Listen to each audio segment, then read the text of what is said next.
만복의 근원 하나님, 온 백성 찬송 드리고 저천사여 찬송하세. 찬송 성부 성자 성령. 아멘.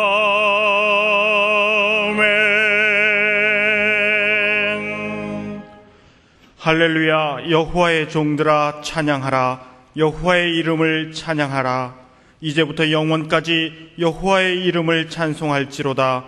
해 돋는 데서부터 해 지는 데까지 여호와의 이름이 찬양을 받으시리로다.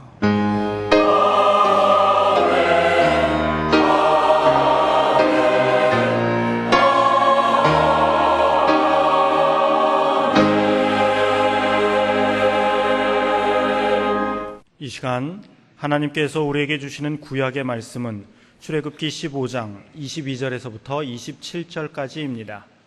제가 가진 성경으로는 106쪽입니다. 출애굽기 15장 22절에서부터 27절까지 말씀입니다.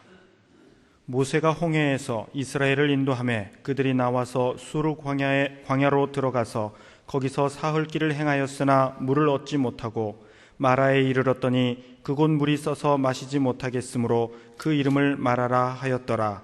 백성이 모세를 대하여 원망하여 가로되 우리가 무엇을 마실까 하매 모세가 여호와께 부르짖었더니 여호와께서 그에게 한 나무를 지시하시니 그가 물에 던짐에 물이 달아졌더라. 거기서 여호와께서 그들을 위하여 법도와 율례를 정하시고 그들을 시험하실세. 가라사대 너희가 너희 하나님 나 여호와의 말을 청종하고 나의 보기에 의를 행하며 내 계명에 귀를 기울이며 내 모든 규례를 지키면 내가 애굽 사람에게 내린 모든 질병의 하나도 너희에게 내리지 아니하리니 나는 너희를 치료하는 여호와임이니라. 그들이 엘림에 이르니 거기 물샘 12과 종려 70주가 있는지라. 거기서 그들이 그 물 곁에 장막을 치니라. 아멘.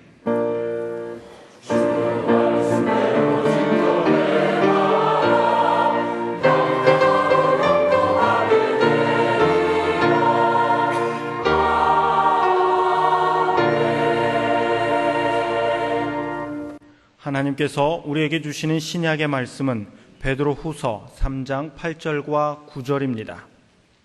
제가 가진 성경으로는 386쪽입니다. 베드로후서 3장 8절과 9절 말씀입니다. 사랑하는 자들아, 주께는 하루가 1000년 같고 1000년이 하루 같은 이 한 가지를 잊지 말라. 주의 약속은 어떤 이에 더디다고 생각하는 것 같이 더딘 것이 아니라 오직 너희를 대하여 오래 참으사 아무도 멸망치 않고 다 회개하기에 이르기를 원하시느니라. 아멘. 십계라는 영화를 보셨어요? 몇 번 보셨어요? 수도 없이 보셨어요? 거기 이런 장면이 나옵니다. 지금부터 한 3,400년 전이니까 더군다나 이 서민 생활은 아주 지금으로 보면 참 구차스럽고 좀 괴지지한 면도 있고 그렇죠. 그런데 그 깜깜한 골목길에 연기 같은 것이 지나가는 겁니다. 깜깜하기 때문에 육안으로는 잘 안 보이는데 문설주와 인방의 양에 피가 있는 집은 피해가고요. 피를 많이 발랐든지 적게 발랐든지 굵게 발랐든지 길게 발랐든지 그건 상관하지 않냐고. 그 피가 있는 집은 지나가고 넘어가고 그리고 그 피가 없는 집은 쑥 들어가는데 그 연기 같은 것이 들어가자마자 아이고 하고 곡소리가 나는 거예요. 그리고 또 지나가다 또 어느 집이 들어갔더니 아이고 곡소리가 나는데 장자가 죽어 넘어가는 겁니다. 지나간다, 넘어간다. 그래서 6월이고요. 1, 2, 3, 4, 6월이 아니고 넘는다 그 말이에요. 영어로는 패스오버 그러지 않습니까? 밤중에 급히 놓여 나온 히브리인들은 이제는 모세를 따르지 않을 수 없는 상황에서 남부 여대, 남자는 지고 여자는 이고 그러면서 모세의 인도를 따라 홍해가까지 왔다가 절체철명의 위기에서 역사 이래로 전무후무한 바다가 갈라지는 가운데를 지나 시내 광야에 들어섰습니다. 이런 와중에서도 하나님은 홍해가 갈라지게 하고 바로 뛰어들게 하지 않으시고 바다 밑바닥에 푹푹 빠질 것이므로 밤새도록 바람이 불게 하여 바닥을 잘 건조시킨 다음에 물벽 사이를 지나가게 하셨습니다. 얼마나 멋있는 하나님이에요. 멋지죠. 뒤에서 추격해온 애굽 군대는 저희들도 따라 들어오면 되는 줄로 생각하며 뛰어들었다가 모두 수장되는 대역사로 이 일은 일단락을 지었던 것입니다. 이 모든 체험을 똑똑히 온몸으로 겪었던 히브리인들 곧 이스라엘 사람들은 모세의 누이 미리암의 선도에 따라 춤을 추며 노래하며 하나님의 은혜를 목이 터져라고 해가 지도록 찬양했습니다. 오늘의 구약 본문은 이 일 직후의 상황입니다. 22절을 다시 보시면 모세가 홍해에서 이스라엘을 인도하며 그들이 나와서 수르 광야로 들어가서 거기서 사흘길을 행하였으나 물을 얻지 못하고 했습니다. 낮에는 몹시 뜨겁고 밤에는 추운 사막길을 사흘길을 갔으나 물을 얻지 못하고 했습니다. 그런데 원어적인 뜻은 물을 찾지 못하고입니다. 사막에서 무슨 준비 없이 사흘 동안 물을 마시지 못했다면 목이 타서 어떻게 됐겠습니까? 노인이나 아기들 중에는 숨이 넘어가는 이들도 없지 않았을 테고 사람이 먹지 못하는 것과 물을 마시지 못하는 것 어느 것이 더 고통스럽습니까? 어느 것이 더 중요합니까? 사람이 안 먹고는 한 달쯤 살 수 있다 그래요. 그런데 마시지 않고 물을 마시지 않고는 열흘도 못 살아요. 그럼 마시는 것이 더 중요하죠. 그래서 물이 생명이니까 온갖 방법을 다 강구해 보았을 겁니다. 어떤 사람들은 야 여기가 좀 물이 있을 것 같으니 파보자. 그래서 여러 사람들이 뭐 온갖 도구를 다 동원해 가지고 열심히 파보기도 하고요. 그리고 나무가 있으면 거기 틀림없이 무슨 물 근원이 있을 터이니 나무를 찾아보다가 거기 가서 깊이 파보기도 하고요. 당시를 살았던 사람들은 자연에 대해서 우리보다 훨씬 더 잘 익숙해 있습니다. 야자수, 팜트리라고 그러죠. 야자수가 있는 곳엔 반드시 물이 있다고 합니다. 그 주변을 파보면 물 근원이 있다는 겁니다. 그래서 미국에서도 그 팜스프링이라는 도시가 있는데 거기는 원래 사막이었어요. 그런데 그 팜트리가 있는 걸 보면서 물 근원을 찾았더니 물 근원이 어마어마한 게 나왔어요.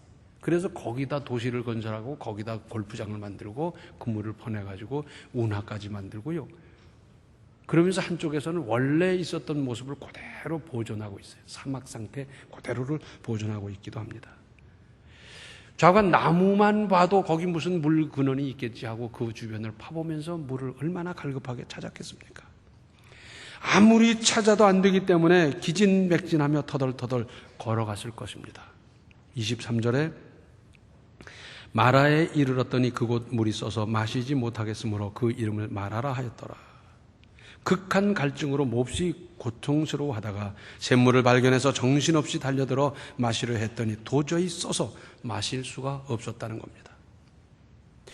미국 서부 개척 시대에 카우보이들이 소를 몰고 다니는데 풀을 뜯어먹지만 물도 먹어야 되지 않습니까? 낮에 뙤약볕 가운데서 물을 찾아서 소들이 헤매는데 그럴 때 아주 중요한 게 뭐냐면 이 카우보이 목동들은 늘 이 성냥 이걸 갖고 다니는 거예요. 왜 그러냐면 샘물을 발견해서 막 뛰어가는데 그건 사실은 유전이거든요. 그걸 먹으면 죽는 거예요. 그래서 막 소들이 달려들면 거기다가 그 막대기에 불을 붙여가지고 던지는 겁니다. 거기 불이 확 붙어버리면 소가 먹지를 못하지 않습니까? 그런데 워낙 갈증이 심하다 보니까 냄새가 나건 말건 무슨 색깔이 어떻든지 그냥 먹다가 소들이 죽어가는 것을 그렇게 막기도 하고 그랬어요. 우리가 인생을 살아가면서 천신만고 끝에 간신히 손에 넣은 물질이, 재산이, 지위가, 무슨 특혜가 독약일 수도 있습니다. 조심할 일입니다. 옛날에 그런 얘기가 있잖아요. 말을 달리고 활을 쏘고 뭐 산을 헤매다가 보니까 목이 말라가지고, 그래서 물을 찾다 보니까 저 밑에서 우물에서 물 깃는 처자가 있는 거예요. 그래서 쫓아가서 물을 달라고 그랬더니 한 바가지 펑 푸더니 그냥 주는 게 아니라 나뭇잎을 후 떠가지고선 거기다 둥둥 띄워서 주는 겁니다. 우선 급하니까 따질 여유도 없이 먹으려고 그러는데 이 이파리 때문에 안 돼서 후후 불어가면서 먹고, 한 바가지를 다 먹고 나서 아니 왜 이렇게 줬느냐 그러면서 대화가 시작되고, 그러다 보니까 서로 인연이 되고 사랑하고 그러고 그랬더라. 24절을 보시면 백성이 모세를 대하여 원망하여 가로되 우리가 무엇을 마실까 하며, 물을 찾아도 안 되고 샘을 만나도 먹을 수 없다 보니까 드디어 백성의 불만이 폭발했습니다. 여기 점잖게 표현했지만 우리식으로 말한다면 사람들이 모세에게 가서 뭐 항의하고 욕을 하고 소리 지르고 별짓을 얼마나 했겠습니까? 사실은 모세에게 조용히 찾아가서 이럴 때 우리를 살릴 방도가 있을 거 아닙니까? 10가지 재앙으로, 그리고 6월절과 홍해를 가른 이 모든 기적을 행하신 하나님께 부탁해서 어떻게든지 우리를 좀 살려주십시오. 뭐 이렇게 얘기했으면 오죽 좋겠습니까? 많은 사람들은 그렇게 안 하고 모세를 찾아가서 항의하고 원망했습니다. 원망하는 것, 비난하는 것, 이것은 믿음이 아닙니다. 이제는 이런 것들을 졸업하십시다. 우리는 무슨 일만 안 되면 누구 핑계를 대는 거예요. 뭐 때문에, 누구 때문에 하다 안 되면 조상의 묘까지 찾아가서 원망을 하고 그러는데, 이제는 원망하는 것, 비난하는 것 졸업하십시다. 사실은 제가 해놓고도, 그래놓고도 누구 때문이라고 하는 것, 이 모든 것 좀 졸업하십시다. 그러자 25절에 모세가 여호와께 부르짖었더니 여호와께서 그에게 한 나무를 지시하시니 그가 물에 던짐에 달아졌더라. 거기서 여호와께서 그들을 위하여 법도와 율례를 정하시고 그들을 시험하실세 했습니다. 모세는 아무 말도 없이 그 자리에서 무릎을 꿇고 하나님께 부르짖어 기도했습니다. 여기서 우리는 위대한 신앙인의 거룩한 자세를 볼 수 있습니다. 사람과 시비하려 하고 변명하려 하고 맞잡아 다투려 하기보다 혹 조용히 기도하는 동안 어떤 폭력이 가해질 수도 있지만 묵묵히 하나님을 바라보며 기도하는 것, 여기에 해답이 있는 겁니다. 지금까지 그렇게 응답하면서 여기까지 오게 하신 하나님께, 그 하나님께 부르짖으면 될 일을 자기들끼리 모여서 의논을 하겠습니까? 결의를 하겠습니까? 회의를 하겠습니까?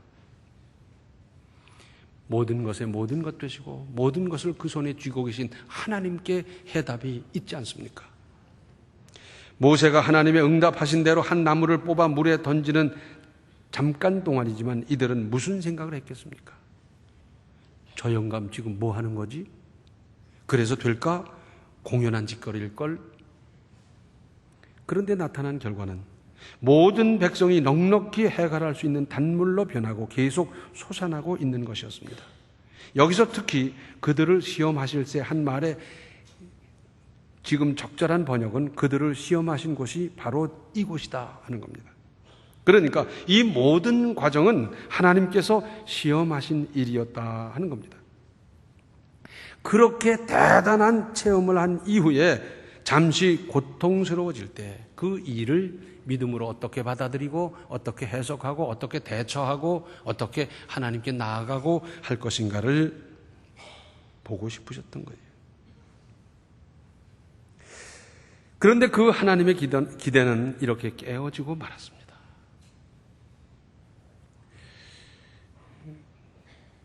그러면서 25절에 모세가 26절에 가라사대 너희가 너희 하나님 나 여호와의 말을 청종하고 너희 보기에 의를 행하며 내 계명에 귀를 기울이며 내 모든 규례를 지키면 내가 애굽 사람에게 내린 모든 질병의 하나도 너희에게 내리지 아니하리니 나는 너희를 치료하는 여호와임이니라. 이런 일을 통해서 깨닫게 하시는 것은 뭐냐면 너희들 내 말을 들어 그러면 살아. 바로 그겁니다. 그 일이 있은 후 바로 오아시스를 발견해서 거기서 한참 동안 이제 행장도 꾸리고 그러면서 정신 수습도 하고 그러면서 한참 머물다가 가는 겁니다. 그런데 모세를 원망하는 것은 곧 하나님을 원망하는 것이고 모세에게 대드는 것은 바로 하나님께 대드는 것이지만 하나님은 이들의 절실한 문제를 해결해 주셨습니다.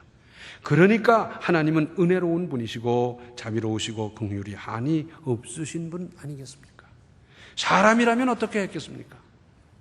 야, 이놈들아, 내가 10가지 재앙으로 유월절을 통해서 홍해를 육지같이 이 어마어마한 일을 통해서 너희들을 구원했는데 너희들은 곧갓 그 어려움을 못 이기고 그걸 못 견뎌서 나한테 이렇게 대든단 말이냐. 아마 병력 같은 무슨 역사가 있었을지 몰라요. 우리는 모세 오경을 비롯한 성경을 읽어가면서 울컥울컥 의분을 느낄 때가 있습니다. 이렇게 대단한 은혜를 입고서 이렇게 희한한 기적을 체험하고 나서 어떻게 그럴 수 있을까? 이런 나쁜 사람들이 있나? 그러다가 아니, 그것이 바로 접니다. 나라는 것을 느꼈을 때 우리가 그랬다는 생각에 미치고 보면 주여 다시 할 말이 없습니다. 우리 다 그랬잖아요. 우리가 받은 은혜가 얼마나 대단한데도 까먹고 잊어버리고 딴짓하고 딴 길 가고 우리 얼마나 많이 했더랬습니까? 그래서 찬송가 489장을 보면 받은 복을 세어보라는 겁니다. 지금의 고통 고난에 휘둘리지 말고 그 전에 받은 복을, 그 전에 받았던 은혜를 생각해 보면 저절로 답이 나오는 것 아니겠습니까? 금년 들어서 받은 은혜가 어떻고, 작년에 받은 은혜가 어떻고, 처녀 때 받은 은혜, 학생 때 받은 은혜, 아기 때 받은 은혜, 누구를 통해서 받은 은혜가 어떻고 누구의 역사를 통해서 이러이러한 은혜를 받았는데 그걸 깨닫고 보면 그 다음에는 답이 나오지 않습니까? 맞아, 이번 일에도 하나님께서 은혜 주실 것이고 앞으로도 어떤 고난을 만나든지 어떤 대목에 이르든지 하나님께 기도하고 구하면 하나님께서 은혜 주실 것을 믿어지는 해답이 되지 않습니까? 이걸 우리는 건망증이라고 그래야 됩니까? 별의별 은혜를 다 받고도 죄 잊어버리는 이것을 우리는 뭐라고 설명해야 되겠습니까? 요한복음 20장을 보면 부활하신 예수님을 만났어요. 제자들이 만났는데 도마는 못 만났던가 봐요. 그래서 말합니다. 우리가 그 선생님을 만났는데 죽음을 이기고 부활하셔서 우리와 함께 대화도 한참 동안 하셨고 식사도 함께 하셨고 그 예수님은 부활하셨더라고 그러면서 막 설명을 하는데 나는 못 믿겠다는 겁니다. 요한복음 20장 26절로 29절에는 8회를 지나서 제자들이 다시 집안에 있을 때 도마도 함께 있고 문들이 닫혔는데 예수께서 오사 가운데 서서 가라사대 너희에게 평강이 있을지어다 하시고 도마에게 이르시되 네 손가락을 이리로 내밀어 내 손을 보고 네 손을 내밀어 내 옆구리에 넣어보라. 그리하고 믿음 없는 자가 되지 말고 믿는 자가 되라. 도마가 대답하여 가로되 나의 주시며 나의 하나님이시니이다. 예수께서 가라사대 너는 나를 본고로 믿느냐 보지 못하고 믿는 자들은 복되도다 하시니라. 이 도마는 예수님의 그 십자가 못자국을 만져보고 예수님 창자국을 만져봤던 것 같습니다. 그리고는 거기서 그냥 무릎을 탁 꿇으면서 나의 주, 나의 하나님이라고 고백을 합니다. 그 후에 전설에 의하면 도마는 당시 세상의 끝이라고 하는 저 인도에 가서 복음을 전하다가 거기서 세상을 마쳤다고 합니다. 지금도 인도에 가면 도마의 무덤이라는 큰 무덤이 있고요. 그 앞에 박물관이 있는데 거기에 가장 중요한 대목은 뭐냐면 도마의 손이 지금도 있다 그래요. 그 손은 예수님의 부활하신 예수님을 만졌기 때문에 그 손은 썩지를 않고 지금까지 보관됐다. 그걸 만지면 나도 안 썩을 거다 해가지고 사람들이 그 유리를 깨트리고 별짓을 다 한다 그래요. 아니 손만 안 썩으면 뭐랍니까? 안 썩으려면 다 안 썩어야지. 믿음 없는 자가 되지 말고 믿는 사람이 되십시오. 바른 신앙인이 되십시오. 이런 여러 현상을 보면서 사람은 사실 신앙적 곧 믿음의 존재이기보다는 근본적으로 불신앙적인 존재이기 때문에 그렇게 될 수 있습니다. 우리가 어떤 의심을 할까봐 만져보지도 않고 어떻게 믿느냐 하는 사람이 그 다음에 나올까봐 도마가 그 대신 일을 해줬어요. 사람은 기본적으로 불신앙적인 존재예요. 자녀를 길러보면 알지 않습니까? 저를 위해서 진자리 마른 자리 갈아 누이며 온갖 희생과 수고를 다 하는데도 의심을 하는 거예요. 아버지는 나를 덜 사랑하고 어머니는 나를 안 사랑하고 어쩌고 저쩌고 하면서 의심 받아본 일 있죠? 그러므로 신앙 떠나지 않고 바른 신앙 꼭 붙잡고 그 신앙을 유지 발전시켜가기 위해서는 특별한 노력과 개인적으로는 자기에게 알맞는 장치를 갖출 필요가 있습니다. 내가 알잖아요. 나는 물질 문제가 대두되면 좀 약해지고 시험 들고 쓰러지더라. 그럼 거기에다가 감투라면 그저 명예욕에 해서 그것 때문에 실족하고 혹 손해보고 문제가 되는 경우가 있었더라. 그럼 거기에다가 이성에게 그렇다, 감정에게 그렇다 그러면 거기다 무슨 장치를 해놔가지고 그쪽으로 이렇게 가려면 삐 해가지고 어이쿠 하고는 돌아서고 막 좀 그렇게 되면 좋겠어요. 그렇게라도 안 하면 언제 어느 때인지 나도 모르게 갑자기 불신앙적인 사람, 비신앙적인 판단, 믿음 없는 주장을 하게 될 가능성이 있는 겁니다. 나는 안 그렇다고요? 나도 그렇습니다. 디모데후서 4장 10절 상반절을 보면 대만은 이 세상을 사랑하여 나를 버리고 데살로니가로 갔고, 여기서 이렇게 되어 있어요. 대만은 이 세상을 아가페하여, 이렇게 되어 있어요. 이 아가페라는 건 사람이 할 수 있는 게 아니에요. 사람은 죽었다 깨어나도 할 수 없는 거예요. 그래서 하나님께서 죄인을 사랑하다 못해 아들을 제물로 주시는 이 대단한 사랑. 대만은 세상을 얼마만큼 사랑했냐면 이렇게 사랑한 겁니다. 그래서 떠나갔어요. 세상에는 예나 지금이나 재미있는 일, 스릴도 고소한 일도 많이 있는 법입니다.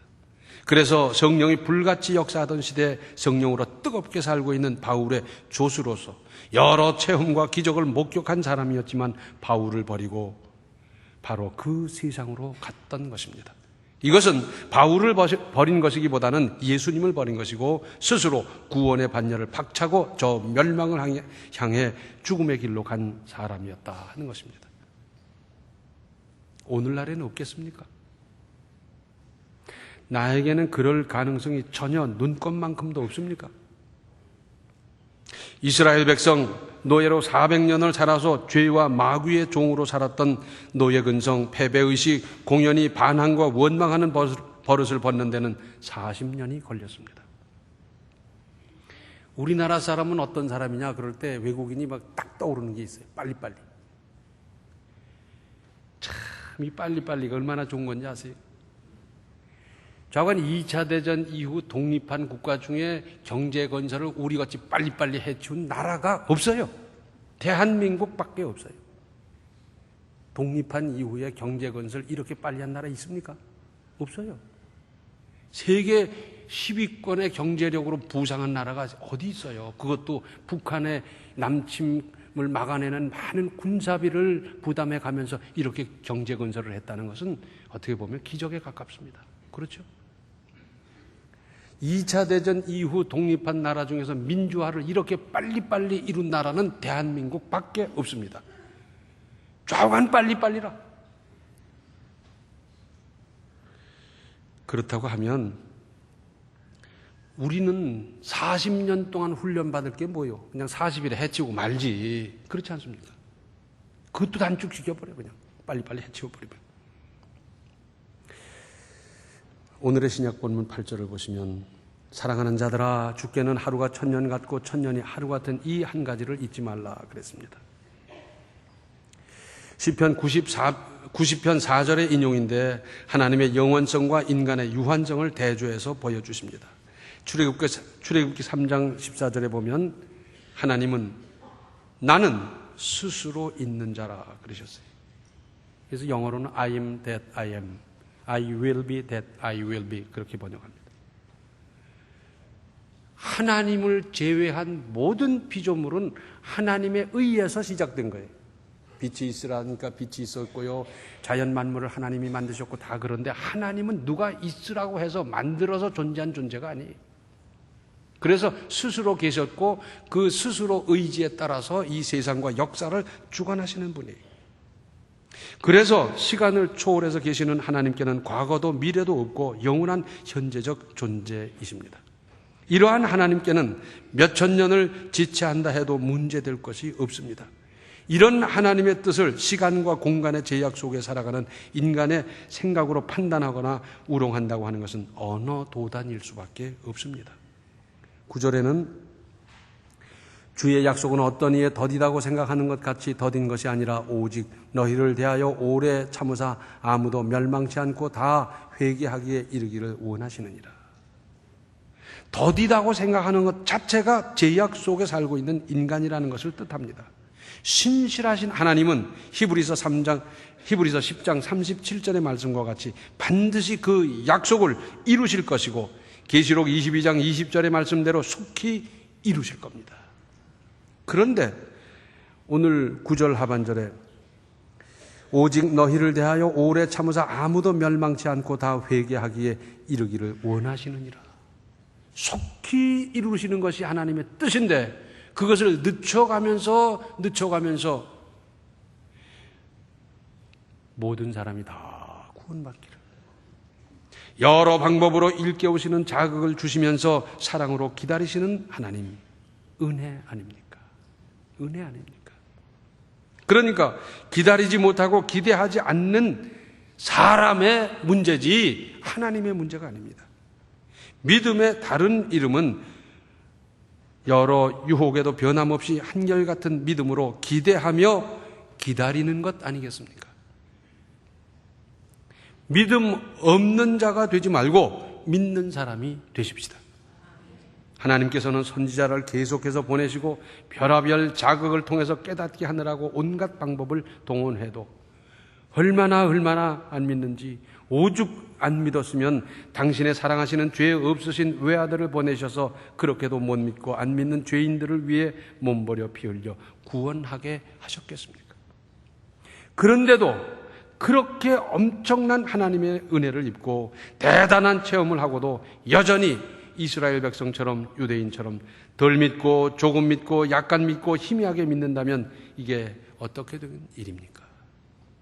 믿음 없는 자가 되지 말고 믿는 사람이 확실히 믿고 틀림없이 믿고 언제나 한결같이 믿는 그런 인생을 건설해 가시기 바랍니다. 기도하시겠습니다. 은혜로우신 아버지 하나님, 저희들 왔다 갔다 하고 이리 갔다 저리 갔다 하고요, 딴짓했고요, 이 모든 것 믿음 없었음을 고백하지 않을 수가 없습니다. 대단한 체험을 했는데 말도 못하는 큰 은혜를 받았으면서도 저희들이 왜 이렇게 됐더랬습니까?